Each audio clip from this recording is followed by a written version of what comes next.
Tonke manche altijd blier. Tonke meiding krulint heer. Meiding hoentje sabre taal. Harkje gauw naar dit verhaal. Gymnastiekje. Romke leidt in de tuin. Hij wacht het op Tomke en Cornelia. Daar giet het hekje op hem. Cornelia en Tomke rennen de tuin in. Tomke, waar is die west? Ik ga naar gymnastiekwest. Naar je wiesje. Oh, dat is zo mooi. Oh, dat wieke mij ik weer. Zeg je Michelle wat diena? Oh, dat is goed, Tomke. Bewegen is goed. Ik vaar een kangeroe. Ja, en ik vaar een hoen. Wat met wat wel, Tomke? Tomke giet de kamer in. Hij rent om de tafel in de school heen. Romke en Cornelia rennen achter hem aan. Nou, zei er niet aan. Je wiesje hier muziek en ik net. Oh, wacht je maar even. Dan zet ik een cd met fleurende muziek op. Zo. Klaar. 1, 2, 3, los. Wij zijn treien rennen ze achter elkaar aan op een maat van de muziek. Ja! Tomke rent op het jen met de handjes in de hechten. Cornelia en Romke door het dek. Wat is nog meer die bij je wiesje? Oh, Je wiesje hier een bank. En daar kon ik heel goed doorheen rennen. Maar ja, wij hebben hier geen bank. Ja, hoor. Wij hebben wel een bank. Wat staat daar dan? Romke wiest naar de grote bank midden in de kamer. Daar zit ze altijd televisie te zien. En daar leest Cornelia elke joen een verhaaltje voor. ja, maar Tomke, dit is een hele orenbank als bij je visje, hè? Toe, Cornelia. Maar je wil er 1 keer doorheen herinneren? Kijk eens bij de gymnastiek. Oh, die bank is zo sterk als een olifant. Schubber. Romke springt op een bank en tippelt er doorheen. Nou, de bank zakt het net hier. Nou, doe dat maar. Maar 1 keer dan. Yes. Tomke stapt op een bank en rent heel voorzichtig naar de orenkant.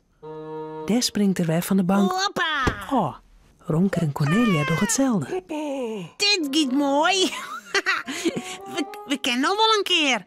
En dan springen we als kikkers. Ja, springen als kikkertjes. Dat ken ik wel. Joepie, ik ben een kikkerd. En sjugge zo heeg ik springen kan. Ja. Oh, voorzichtig, Tomke. Tinkom in bank. Tomke hipt op en del op de bank. Wat is dat prachtig. Nou, ikke. Oorkant. Hier komt kikkerd Romke. Romke springt en springt. Hij is krek een echte kikkerd. En nou do, Cornelia. Toe, springen als een kikkerd. Oh, ik door net zo goed, Tomke. Eerst je de bank stikken. Nee, de bank hier net steken. Zullen we die even helpen, Cornelia? We horen die wel vast.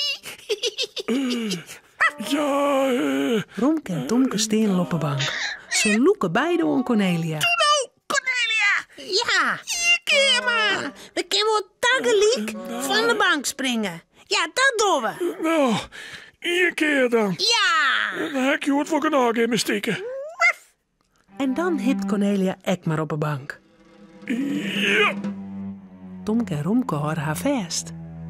Binnen alle kikkers klaar. 1, 2, 3. Tomke, Cornelia en Romke zetten takkeliek op. Ze springen zo heeg en zo fier mogelijk. Maar dan giet het van klets, boem. De bank kiept achterop. Hij klapt in de plantenbak die erachter stiert. De planten zijn helemaal plat. De bak is stikken en overal leidt zwarte modder. Oh, mijn bank. Mijn bank. Oh. Ik zei nog dat het net koer. Springen als kikkers. Oh, foei. Ik hier wiezer wijze matten. De bank is net stikken, Cornelia. Nee, maar de plantenbakken met planten wel. en de vlier luidt vol modder. Oh, wat een bende. Cornelia en Tomke zetten de bank weer ruim en Cornelia brengt de stik in de plantenbak en de planten in het hok. Romke en Tomke maaien de modder opvaaien. Als alles weer skien is, zei Cornelia: Nou, hier in het huis wordt net meer gymnastieken. Begrepen? Dat toch je maar bij je visje. Of in de tuin. Ja, oké. Romke, Cornelia en Tomke zullen sliepen. Het verhaaltje is nou uit. Voordat ze op haar bedje kroepen, jouwen ze daar nog gauw een tuut.